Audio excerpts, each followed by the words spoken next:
राजकीय उच्च माध्यमिक विद्यालय मालासर की वरिष्ठ अध्यापिका सीमा ग्रोवर आपको आज अलंकार के बारे में बताने जा रही हूँ। अलंकार अलंकार का मतलब आभूषण या गहना।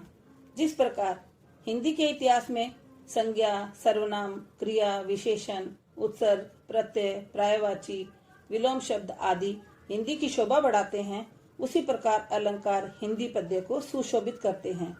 उदाहरण के तौर पर मैं आपको बताती हूँ। एक स्त्री ने बहुत से गहने पहन रखे हैं, वह दूसरी स्त्री साधारण अवस्था में है, तो गहने पहनी स्त्री ज्यादा सुंदर लगेगी, बल्कि एक साधारण स्त्री के बनस्पत। वही अलंकार है बच्चों। एक उदाहरण और देना चाहूंगी। सफेद कपड़े पर नील लगाने से उसकी चमक बढ़ जाती है।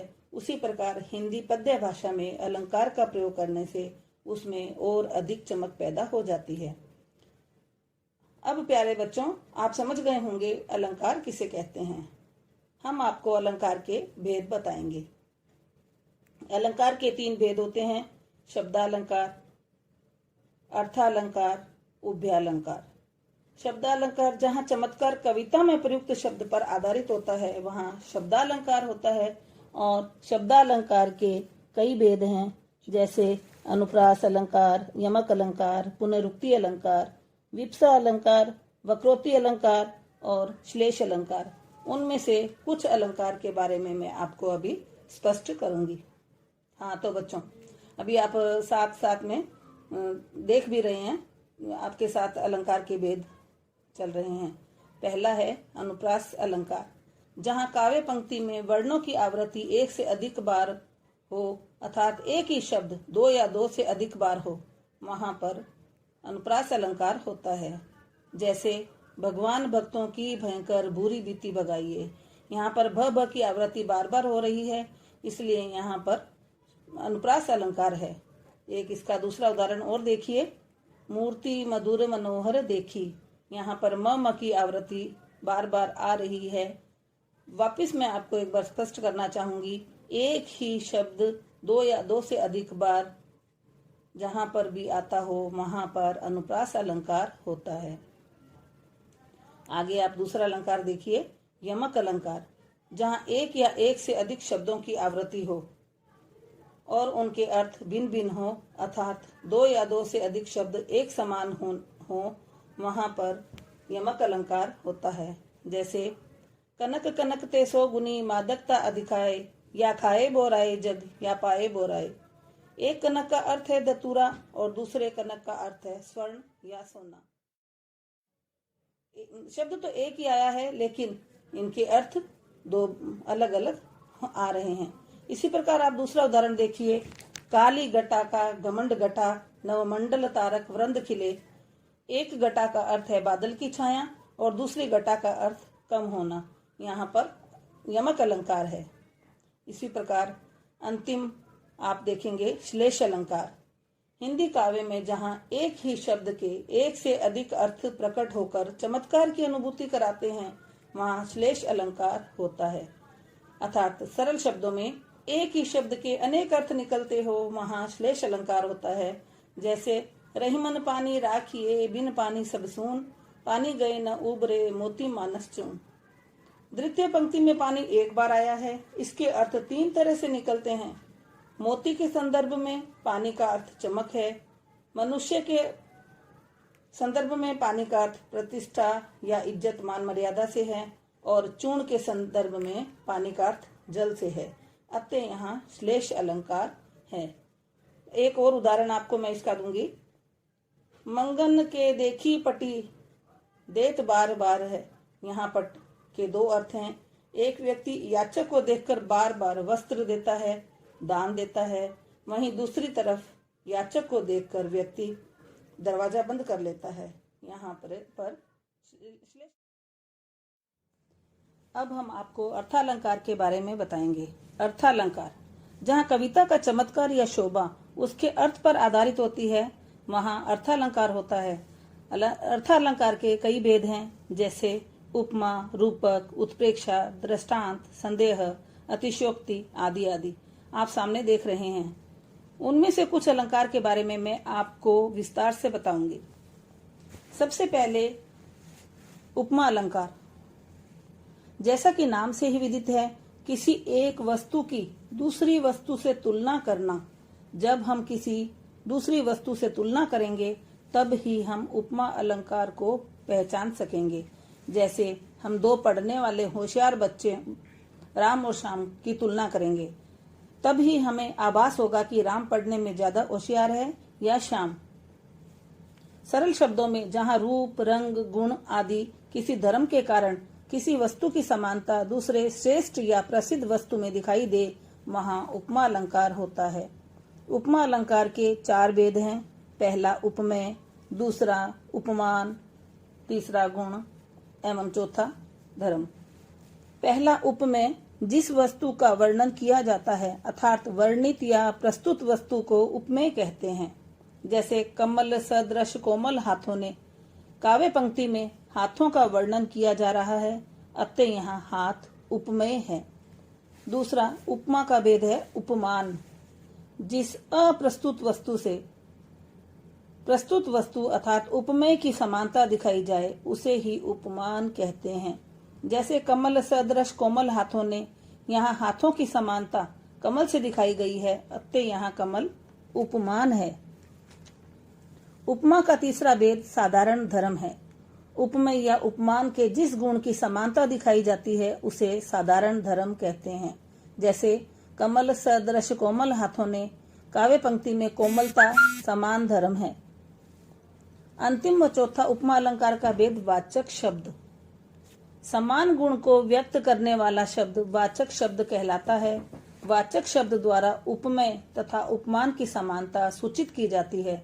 जैसे कमल सदृश कोमल हाथों ने, काव्य पंक्ति में सदृश वाचक शब्द है। बच्चों, मैं आपको उपमा अलंकार को सरल भाषा में बताऊंगी कि जिन शब्दों की सहायता से उपमा अलंकार की पहचान होती है वे शब्द सा, सी, तुल्य, सम, जैसा, ज्यों, सरिस के समान आदि शब्द होते हैं। जैसे पीपर पात सरिस मन डोला। दूसरा उदाहरण देखिए इसका, हरी सा हीरा छाड़ी के, करे और की आस। अब आप उपमा अलंकार के भेद भली मानती जान गए होंगे।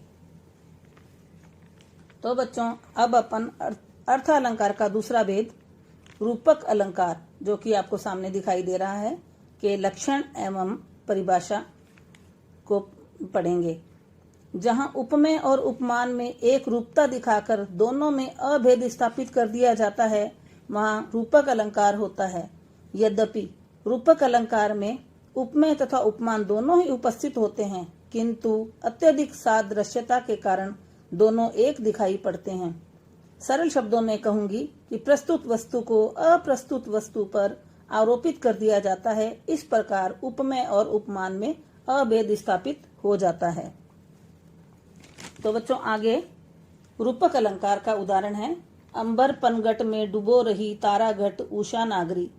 इस काव्य पद्धति में उपमेय अंबर में उपमान पनघट का, उपमेय तारा में उपमान घट का तथा उपमेय उषा में उपमान नागरी का भेद रहित आरोप है। अतः यहाँ रूपक अलंकार है। यहाँ रूपक अलंकार का एक सरल भाषा में उदाहरण और दूंगी। तेरे नयन कमल बिनु जल के।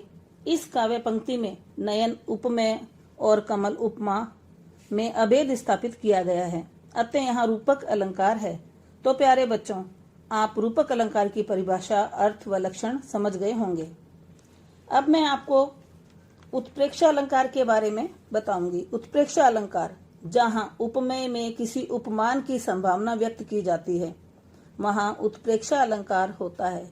यद्यपि दोनों उपमेय एवं उपमान में भिन्नता होती है, समान धर्म होने के कारण ऐसी संभावना व्यक्त की जाती है। संभावना व्यक्त करने के लिए मानो, मनु, जनहु, जाना, ज्यों, मनो आदि आदि वाचक शब्दों का प्रयोग किया जाता है।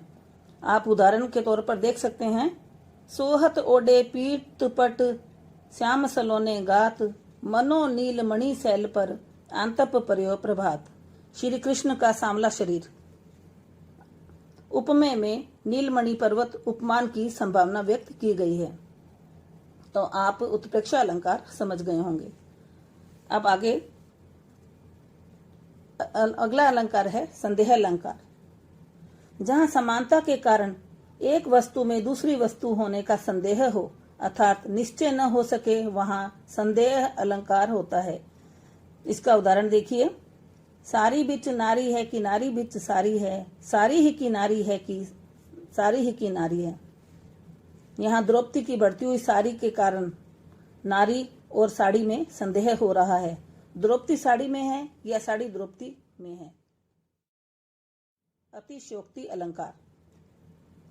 जब किसी बात का वर्णन आवश्यकता से अधिक बढ़ा चढ़ाकर किया जाता है, वहां अतिशयोक्ति अलंकार होता है। उदाहरण देखिए। हनुमान की पूंछ में लगन न पाई आग, लंका सारी जरी गई, गए निशाचर भाग। इसमें हनुमान की पूंछ में अभी आग भी न लगी थी कि लंका भी जल गई और सब निशाचर यानी दानव भी भाग गए। इसमें बढ़ा चढ़ाकर वर्णन किया गया है, वहां अतिशयोक्ति अलंकार होता है। अगला अपना अलंकार है भ्रांतिमान अलंकार। जहां उपमान के समान उपमेय को देखकर उपमान का निश्चित भ्रम हो, वहां भ्रांतिमान अलंकार होता है।